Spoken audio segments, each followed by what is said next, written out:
Hello, friends. Greetings from the cradle of Western civilization, which is Greece. And I've been doing a longevity and health span retreat here and enjoying it very much because of the beautiful location next to the Temple of Poseidon. So, we have some very interesting people on the retreat, including some biologists and scientists and physicists. And today I used the expression, the Vedantic expression, that all knowledge is ignorance of reality, much to the consternation of my scientific friends. So I'd like to actually expound on this very favorite aphorism in Vedanta, that all knowledge is ignorance of reality. This reflects the idea that empirical knowledge is limited by what we call Maya, illusion, and avidya, ignorance, which obscure the true nature of Brahman as ultimate reality, and the self, Atman, as ultimate reality. So let me explore this a little bit more with you right now. The concept of Maya in Vedanta suggests that all empirical knowledge is ignorance of reality because Maya acts as a veil. As a veil. That's actually the original significance of the veil too. So Maya acts as a veil that obscures the true nature of Brahman, the ultimate reality. Maya creates the illusion of duality and multiplicity, leading individuals to perceive the world as separate and distinct from Brahman. This results in a misperception where transient and illusory appearances, and those appearances are combinations of sensations, modified forms of consciousness as perception. But this results in a misperception where transient and illusory appearances are mistaken for reality, thus perpetuating ignorance. Only through transcending Maya can one realize that Brahman is the sole reality and attain true knowledge. So let's explore this a little bit more. What is the relationship between Maya and what we call the law of cause and effect? So again, in Advaita Vedanta, Maya and the law of cause and effect are interrelated through the conception of illusion and reality. Maya, the cosmic illusion, creates the perception of duality and multiplicity, making the world appear distinct from Brahman, the ultimate reality, pure consciousness, cosmic consciousness, Atman, the self. This illusion operates within the framework of time, space, and causation, which are aspects of Maya. The law of cause and effect functions within this illusory world where actions or karma lead to corresponding results. However, from the perspective of ultimate reality, these distinctions and causal relationships are seen as unreal projections of Maya. So, as you know, our scientific paradigm deals with cause and effect, and in a way, it deals with the illusory world. So, is there a way to actually overcome this ignorance, this avidya? Well, one of the ways is self-reflection. Self-reflection plays a crucial role in overcoming avidya by fostering self-awareness and helping us to recognize the false identification and attachments that arise from ignorance.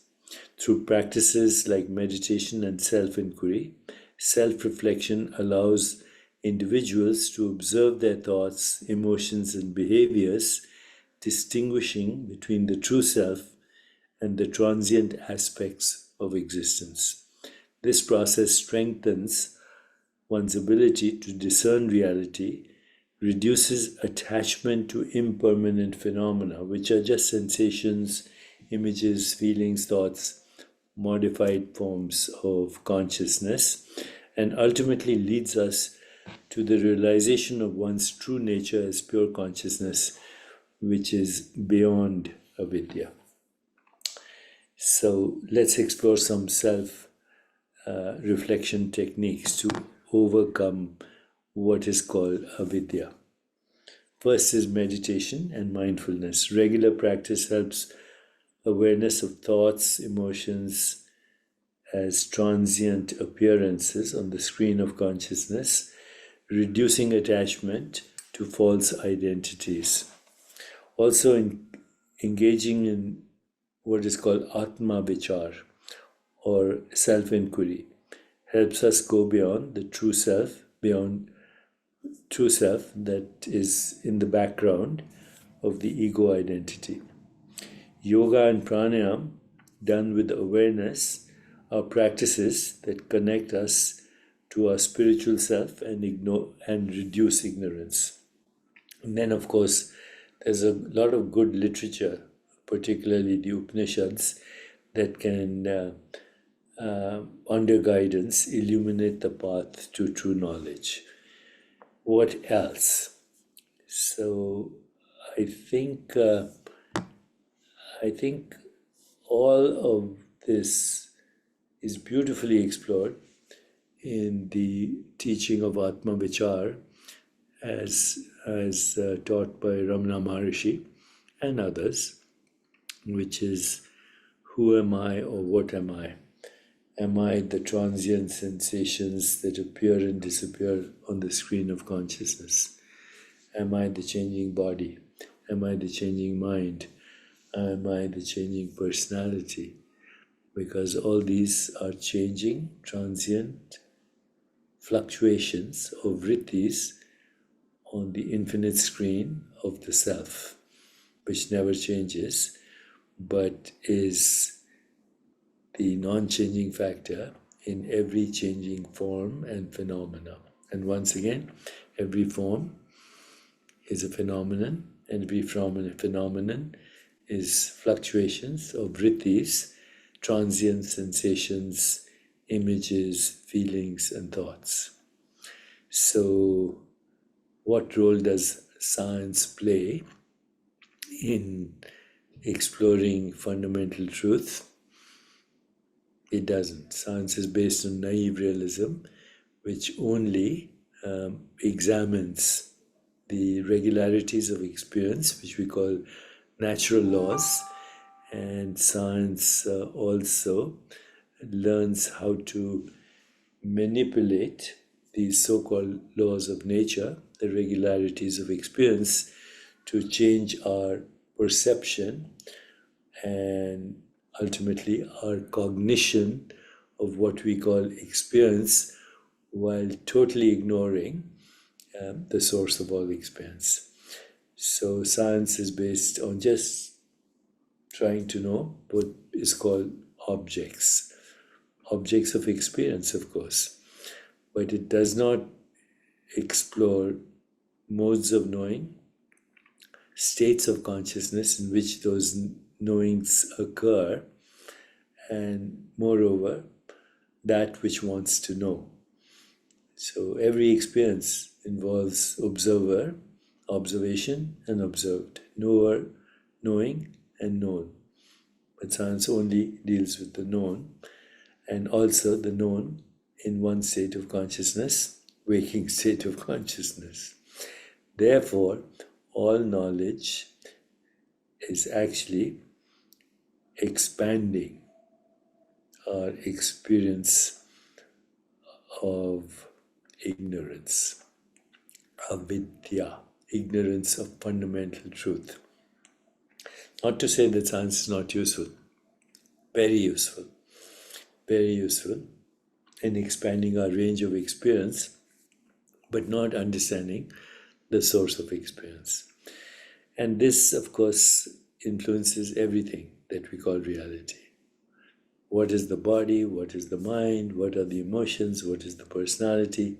Are they reality?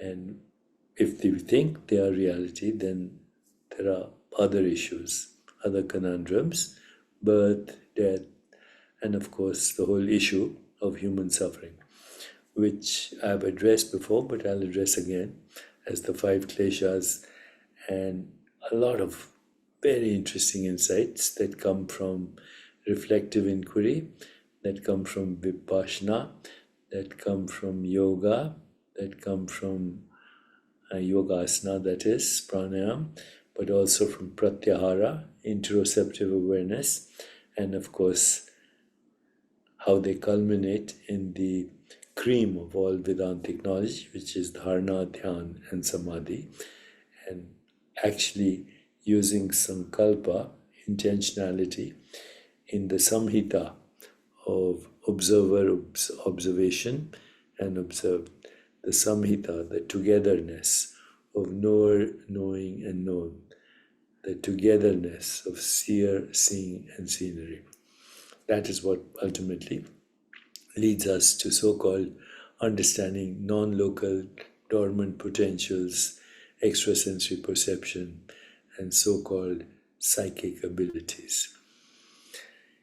So, a lot to reflect upon, but if you like these reflections, then I'll continue to share them with you. Also, please know that Digital Dharma is available in the bookstores, and also you can continue to engage with my digital twin, digitaldeepak.ai. Take care, friends, and always be happy.